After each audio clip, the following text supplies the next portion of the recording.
Barangay Hinebra, good news kay Japit Aguilar mga bro, makakalaro na. At Jimmy Malonzo tuloy na sa MPBL. So makakalaban nga ng Barangay Hinebra ang Meralco Bolts mga bro.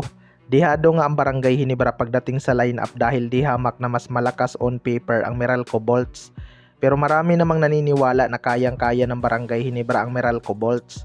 May good news nga sa Barangay Hinebra dahil ayon sa report, clear na itong si Japit Aguilar at pwede nang maglaro. Kung matatandaan nyo mga bro, sinugod nga sa hospital itong si Japit Aguilar matapos siyang sagasaan ni Robert Apsio sa ilalim.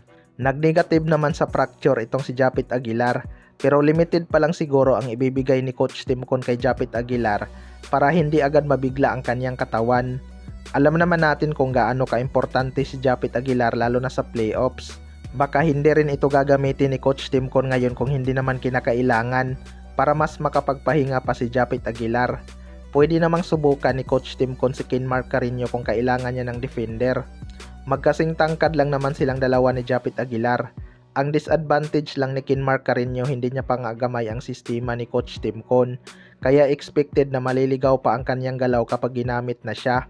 Maganda din talaga na simulan na ni Coach Timcon gamitin si Kinmark Carino para pagdating ng playoffs may kumpiyansa na to sa kanyang laro. Sa kabilang banda naman mga bro, Jimmy Malonzo tuloy na sa MPBL. Ito nga si Jimmy Malonzo ay free agent mga bro. Hindi nga lang siya makuha ng ibang PBA team dahil nasa Barangay Hinebra pa ang kanyang rights. Isa pa, nakaban din to ng 3 taon sa ating liga matapos itong maglaro sa Japan B-League. Hindi ko lang alam mga bro kung bakit saka na naglabas ng ban roll ang PBA kung kailan sina Jimmy Malonzo na ang umalis. Tapos parang siya lang naman ang napatawa ng ban sa ating liga. Baka hindi talaga nagustuhan ng Hinebra management ang kanyang biglaang pag-alis sa PBA kahit inalagaan naman siya ng Barangay Hinebra. Pero ayon nga sa source mga bro, matutuloy na daw sa MPBL itong si Jimmy Malonzo. Eligible naman tong maglaro sa MPBL dahil free agent naman siya. Hindi nga lang ganun kalaki ang kanyang sasahurin sa MPBL, pero mas mabuti na rin yan kaysa sa wala. Kapag may nagkaka-interest pa kay Jimmy Malonzo sa PBA, pwede naman sigurong tanggalin ang ban sa kanya. Pero sa ngayon maganda ngang mag-MPBL muna siya para hindi kalawangin ang kanyang laro. Competitive din naman ang liga na yan. MPBL naman kasi ang takbuhan ng ibang PBA player na walang kontrata mga bro. Sayang lang talaga dahil mukhang hindi na interesado ang Barangay Hinebra sa kanya.